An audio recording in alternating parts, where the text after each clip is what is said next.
एक 10वीं फेल लड़का और वो दूसरों को जैसे ही देखता है, अब बड़ी बड़ी गाड़ियां, बड़े बड़े बंगले, उसके बाद जैसे ही उनकी लग्जरी लाइफ देखता है वो सोचता है ये सब मेरे पास भी होना चाहिए और मैं भी एक लग्जरी लाइफ जीना चाहता हूँ।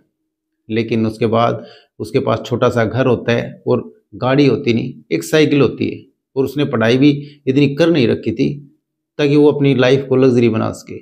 उसके बाद जैसे उसके दिमाग में आइडिया आते रहते हैं, लेकिन जो आइडिया उसके दिमाग में आता है शायद कोई इससे भी नीचे गिर सकता है, लेकिन जिस हिसाब से उसने अपनी माँ के साथ मिलके या एक रिश्ते में लगने वाली मौसी के साथ मिलके जो किया, आप सुनोगे तो आपके पैरों तले से जमीन खिसक जाएगी, आपके होश फाख्ता हो जाएंगे। तो आज की कहानी। तो नमस्कार, आदाब, सत श्री अकाल। मैं रवि शर्मा हाजिर हूँ एक और क्राइम की कहानी को लेकर। लेकिन आज की क्राइम की कहानी उत्तराखंड का एक शहर है हल्द्वानी। दरअसल इसी हल्द्वानी में एक राइस मिल के मालिक अब वो तहरीर देते हैं पुलिस स्टेशन में जाके, और फिर वो बताते हैं। अब एक लड़का होता है सितारगंज का रहने वाला, लेकिन अब वो 10वीं फेल होता है। उसके पास इतना बड़ा घर नहीं होता और एक चलाने के लिए साइकिल होती है। उसके बाद उसके सपने बड़े होते हैं। अब वो जैसे ही दूसरों को देखता है, बड़ी बड़ी गाड़ियाँ और बड़े बड़े बंगले, ये सब लग्जरी लाइफ देख के वो सोचता है कि मैं भी ऐसा ही करूँ। लेकिन इधर से उधर घूमता रहता है, उसको जैसे ही दिमाग में अलग अलग आइडिया आते रहते हैं। उसके बाद वो लोगों से मुलाकात करता रहता है इधर से उधर। लेकिन एक राइस मिल के मालिक से जैसी उसकी मुलाकात होती है, उसके बाद अब वो देखता है कि जिस हिसाब से इतनी बड़ा उसका मिल है और फिर इतना बड़ा पैसे वाला है, उसके साथ फिर वो इधर उधर बातें करता है और बैठता है। उसके बाद धीरे धीरे उससे दोस्ती हो जाती है। लेकिन एक दिन उस राइस मिल के मालिक को अपने घर बुलाता है। अब लेकिन जैसे ही वो हाँ भर लेता है, वो बोलता है मैं ठीक है तुम्हारे घर आ जाऊंगा।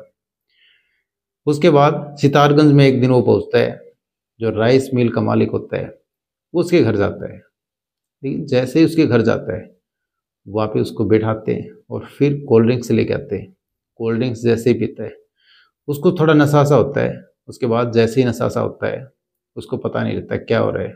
उसके बाद जो उसकी सगी माँ है, वो माँ, और फिर जो उसकी रिश्ते में लगने वाली मौसी, जो कि हल्द्वानी की निवासी होती है, वो दोनों महिला उसके साथ संबंध बनाने लगती है।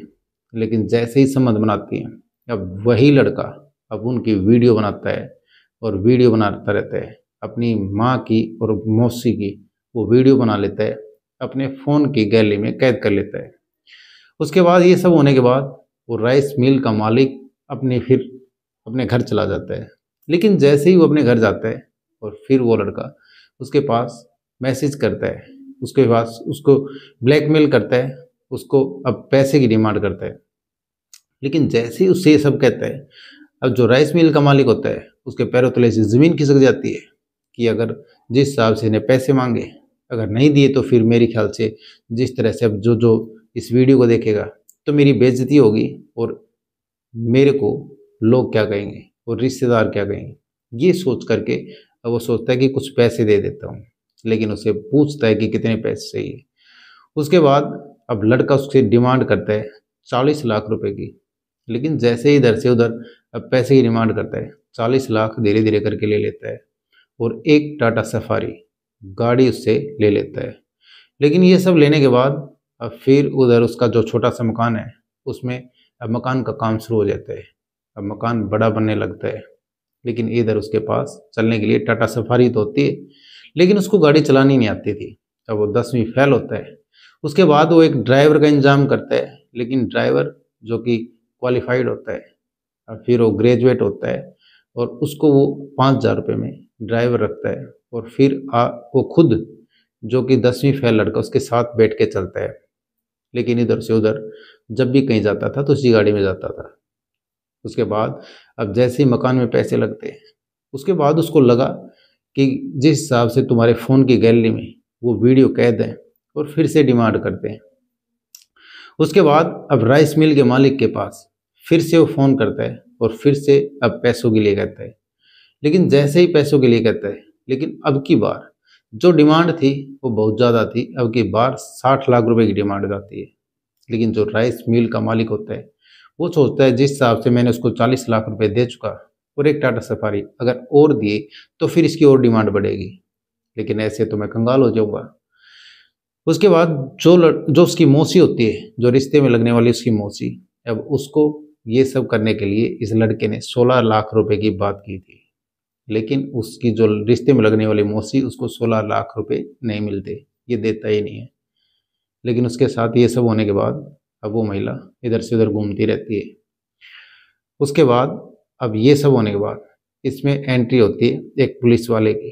अब एक पुलिस वाला अब जो महिला जो इस रिश्ते में लगने वाली एक मौसी होती है उसके पास जाता है और फिर अब वो कहता है तुम इसके खिलाफ बयान दे दो, तुम्हारे को कुछ पैसे मिल जाएंगे।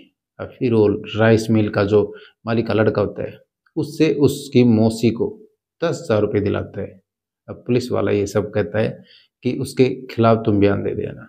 लेकिन ये सब होने के बाद अब फिर जैसे जैसे वक्त बीतता है उसी हिसाब से हार थक के जैसे इसकी लड़के की डिमांड पड़ती है 60 लाख रुपए की, उसके बाद अब फिर ये पुलिस स्टेशन पहुंचता है और एसपी से मिलता है।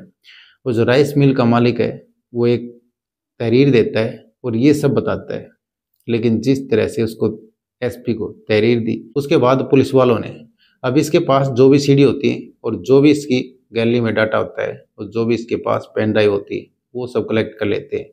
लेकिन अब पुलिस वालों ने अपने लैपटॉप में उसको कॉपी कर लिया था। अब कॉपी करने के बाद अब फिर वो धीरे धीरे उस क्लिप को लीक कर देते हैं।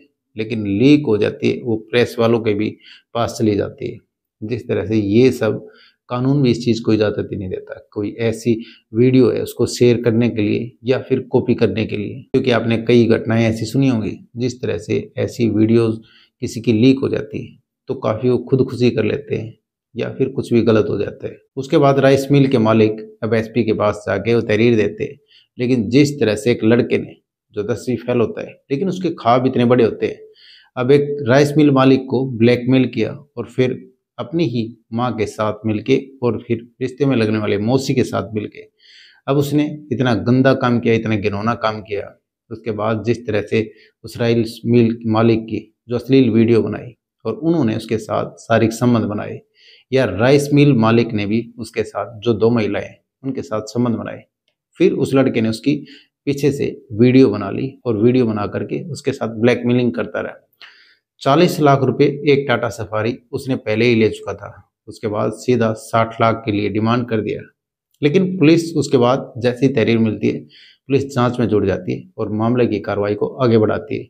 लेकिन ये कहानी सुनाने का मतलब किसी का दिल दुखाना नहीं या किसी की भावनाओं को ठेस पहुंचाना नहीं। ये कहानी सुनाने का मतलब आप सतर्क रहें, सावधान रहें। कैसी लगी आज की कहानी कमेंट सेक्शन में जरूर बताएं। वीडियो को लाइक कर दे, चैनल को सब्सक्राइब कर दे, बेल आइकन को प्रेस कर दे ताकि हर वीडियो का नोटिफिकेशन मिलता रहे। जय हिंद, जय भारत।